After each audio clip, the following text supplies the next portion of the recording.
So another thing I wanted to talk to you about was, the concept of bigger than basketball. So like, what does it really mean when you say bigger than basketball?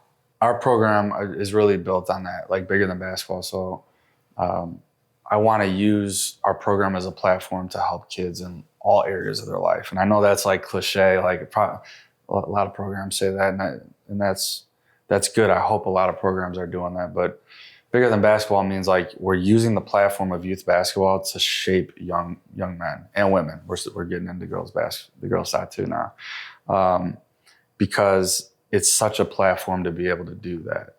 Like the mentorship part.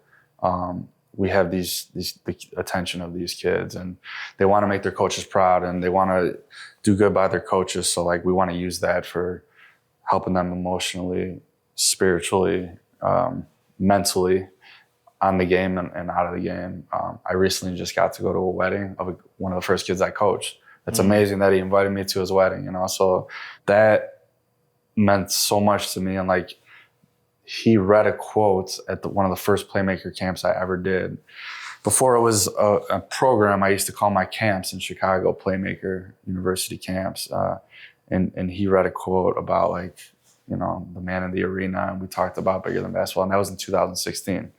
So, bigger than basketball is like making sure that we are helping these kids in all areas. I know that they come to us to be better basketball players. And I know that their parents pay money for them to become better basketball players. And we are the best suited to do that. Like we really know what we're teaching the kids. We're getting them the right fundamentals, the right team concepts, teaching and giving them a platform to get to the next level in basketball. That is step one. And I'm fully committed to that. And I understand that. But like, on top of that, it's teaching them the IQ of the game, helping them control their emotions, teaching them how to be leaders, helping the spiritual aspect of their lives. Like we use that as a platform to talk about having a relationship with a higher power or their God or whatever they believe in. Like that's important because that brings a different type of peace, and that's going to help them in their game just as much as it is in their lives. So like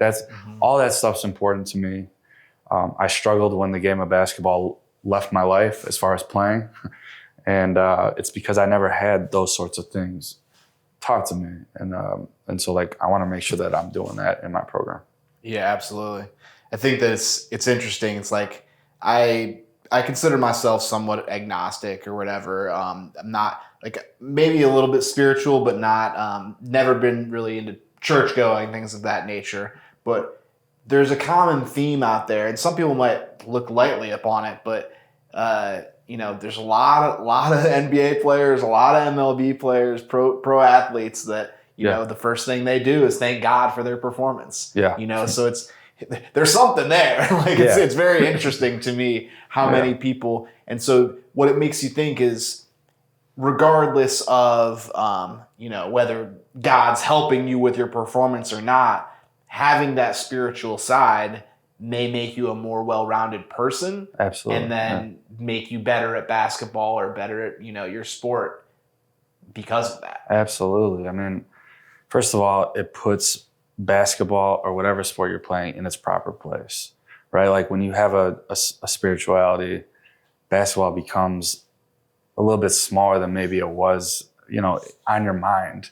And when basketball or whatever sport is on your mind too much, that puts a lot of pressure. And a lot of pressure, undue pressure, brings your performance down.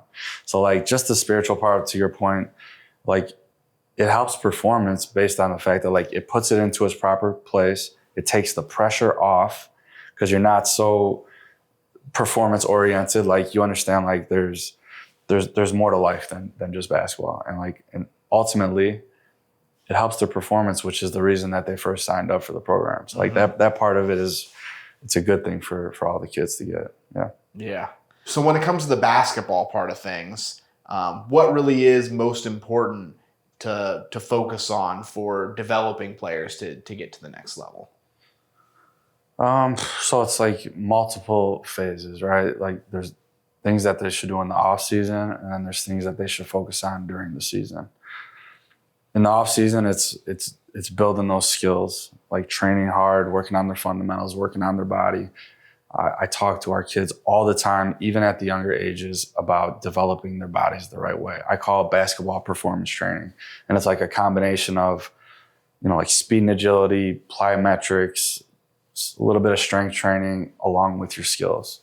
I use a particular device called a Vertimax, where it has resistance that you put around the kids while they're doing their skills on the court. And like, that is so effective because you're developing the athletic part of a basketball player, those specific movements, while you're doing your skills. And like, so there's that part. But it's once you get on a team, it's learning the team concepts and it's playing the best role that you can play. And this is where I think parents struggle sometimes, because every parent wants their kid to be the star. And I understand that, or score a lot of points. And I would say from my experience, and I got to play at a really high level, so I like to reflect on this. I just spoke to the kids about this at our winter camp.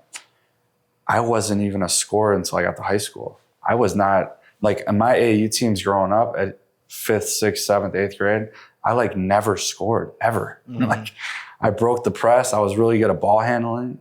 I was really good at like getting our teams into the plays, like the sets, like a true point guard, like an old school true point guard. And I was a good little defender. I was quick. Then when I got to high school, I developed more of a scorer mentality.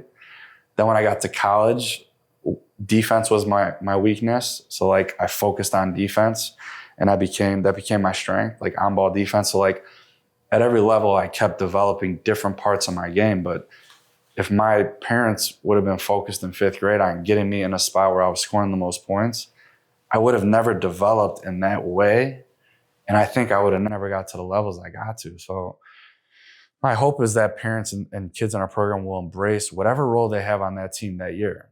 And then if they want a different role the next year, you work in the off season to develop the skills to have that role the next year. But to become the best player that you're going to be, you have to be effective in your role in that season. And like, that's hard. That's hard to get kids to buy into, parents to buy into. But if the parents buy in, the kids will buy in, because the coaches are bought in. Like, that's how we teach the game. You know?